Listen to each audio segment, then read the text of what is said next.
તો રશિયા દ્વારા જે વેક્સિન બનાવી છે એ કઈ રીતે કામ કરશે? તો એ પણ એક પ્રકારની mRNA વેક્સિન છે. આપણે જે કોરોનામાં વેક્સિન બધાએ લીધી એ પણ mRNA વેક્સિન હતી. mRNA નો મતલબ એવો છે, આપણા બોડીના સેલ્સમાં એક DNA આવે અને RNA પણ આવે. એ સેલ્સના મૂળભૂત તત્વો છે.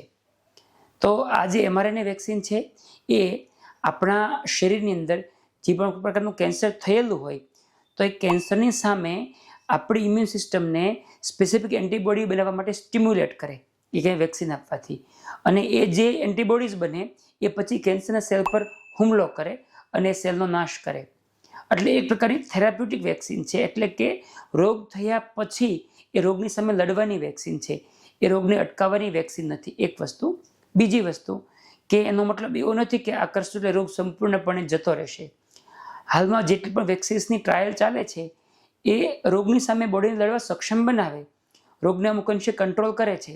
અત્યાર સુધીમાં કોઈ વેક્સિન આપવાથી રોગ સંપૂર્ણપણે જતો રહે એવી શક્યતાઓ બહુ ઓછી હોય છે. પરંતુ આ વેક્સિન એવું કહેવાય છે કે એ રોગ સ્પેસિફિક, એટલે જે પ્રકારનો રોગ હોય એ પ્રકારની આપણે એન્ટીબોડી બનાવી શકશું. એટલે થોડી વધારે એડવાન્સ છે, પણ કોઈ એવું મેજર વસ્તુ નથી કે આપશું એટલે રોગ સાવ જતો રહેશે કે રોગ નહીં થાય.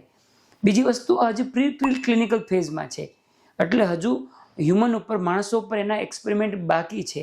માણસોમાં એની દવાઓ જશે, પછી હકીકતમાં કેટલો ફાયદો થશે એ સમય જ બતાવી શકશે. એટલે નેક્સ્ટ 2-3 વર્ષમાં વેક્સિન આવી જશે કે કેન્સરને સંપૂર્ણ કંટ્રોલમાં કરી નાખશે એવું થશે ને. ઘણીવાર આને વર્ષો કે દશકાઓ લાગતા હોય છે અને ઘણીવાર છેલ્લા સ્ટેજમાં આવ્યા પછી પણ ફેલ થઈ શકતી હોય છે.